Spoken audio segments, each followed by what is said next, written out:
The wind howled like a living thing. I heard a snap. Not wood. Not ice. Something human. I froze. My best friend was standing across the ridge, the rope slipping from his fingers, and I realized too late, he'd let go. I grew up in northern Vermont, where winter doesn't ask permission, it just takes over. Our cabin was tucked against the pines, windows fogged, roof sagging under snow. I could smell the iron tang of old nails, hear the distant whistle of the freight train rolling through the valley. Nights were long, shadows stretched like black ink across the walls. I liked the solitude. It gave me time to think, to measure my mistakes. I kept a ritual, fire in the hearth, coffee brewing, notebook open to scribble fragments of my past, letters I never sent, confessions I never spoke. But that evening, routine betrayed me. We were supposed to climb the ridge together, the two of us, Jake and I, ropes tight, harnesses checked, laughter echoing. But the storm came faster than forecasts. Snow fell like ash. And then, the snap. It wasn't the wind. Or the ice. The rope we trusted had frayed in silence. I blinked, my heart catching in my throat. Jake smiled, not the friendly grin I knew, but something colder. Shadows danced across his face, shapes I couldn't name. Whispers seemed to slip from the trees themselves, though no one else was there. My phone flickered in my pocket, battery dead despite a full charge minutes ago. The GPS blinked, mapping lines I hadn't drawn. I felt watched. Not by animals. Not by the storm. By him. Hours crawled. I trudged through snow, each step a confession, each breath stolen. I retraced the climb, scanning for clues, a torn glove, a boot print leading nowhere, a faint echo of laughter that might have been mine, or his.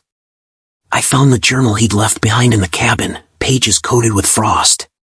His handwriting twisted and tight, trust breaks, snow hides sins, rope reveals truth. I checked the old letters in my backpack, unsent, unsorted. One was addressed to his sister, detailing plans I never knew existed. Digital breadcrumbs led nowhere, his texts auto-deleted, his emails vanished. Every familiar face in town seemed to stare too long, nod too little. I began questioning reality, my own memories. The storm wasn't just weather, it was an accomplice, hiding secrets in its frozen maw. When I finally reached the ridge, half blind from snow, he was there, hands buried in the ice, eyes sharp.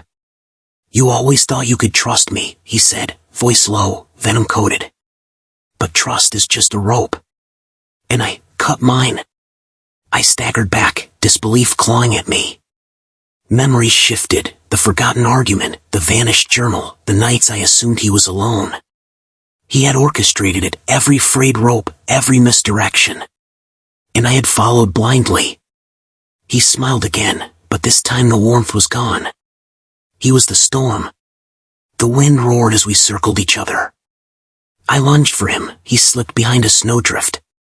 Our hands brushed, a spark of old loyalty turned to knife-edge betrayal. And then I saw it. A small metal clasp in his coat pocket, my father's insignia.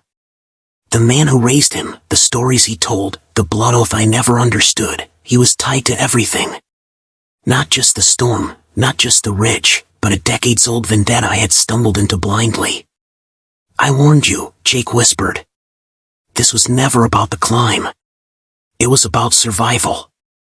Yours, mine, ours." I realized the rope wasn't just rope. It was a test. A judgment. And I had failed.